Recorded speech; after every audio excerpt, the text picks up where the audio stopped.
Hello guys, आज हम discuss करेंगे zero science versus real chemistry. मैं जब बुक्स पढ़ रहा था तब मुझे 11th क्लास की बुक में कुछ अनाप शनाप चीज़ें दिखी।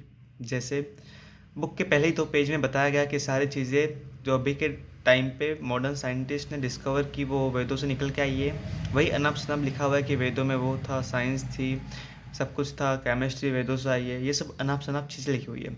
मैं इस चीज़ को डिबंक करूँगा अभी। मैंने कुछ स्लाइड्स बनाई है, इसको हम यूज़ करके अच्छे से समझेंगे और इसको डिबंक करेंगे। जैसे कि ऋषियों के पंच महाभूत पृथ्वी, जल, अग्नि, वायु, आकाश के सिद्धांत दार्शनिक और स्पिरिचुअल थे, न कि टेस्टेबल या मेजरेबल। साइंस उसे ही सही मानता है जो चीज़ रिपीटेबल हो, एविडेंस हो, लॉजिकल हो और बार बार रिपीट किया जा सके, और उसका आंसर सेम है। साइंस उसे हमेशा सच मानता है। लेकिन ऋषियों की जितनी भी चीज़ें हैं वो सिर्फ लिखी हुई है, ना कि टेस्टेबल है या मेजरेबल है, और इन चीज़ का कोई सख्त एविडेंस मिलता नहीं है। मॉडर्न साइंस के हिसाब से मैटर क्या है? Matter anything that has a mass and occupy space. ये definition atomic theory, quantum mechanics और रिलेटिविटी के बेसिस पर बनी है।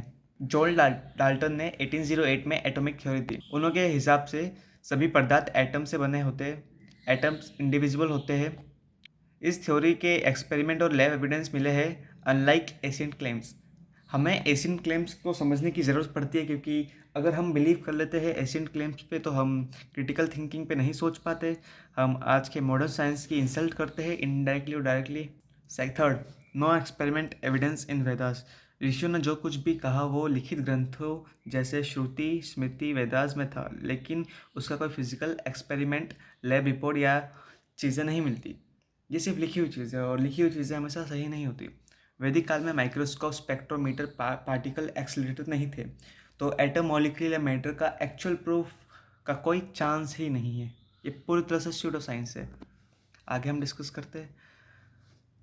हम माइथोलॉजी को, साइंस को और स्यूडो साइंस को एक कर देते, लेकिन हमें नहीं करना चाहिए। अगर हम कहते हैं कि न्यूक्लियर फ्यूजन, ग्रेविटी, रिलेटिविटी सब कुछ ऋषियों को पता था बिना किसी एविडेंस के, तो ये स्यूडो साइंस कहलाता है। साइंस हमेशा लॉजिक और प्रूफ पे चलता है। स्यूडो साइंस बिलीफ और प्रूफ होता ही है, नक के बराबर प्रूफ होता है, वो प्रूफ कहलाने के लायक नहीं होता।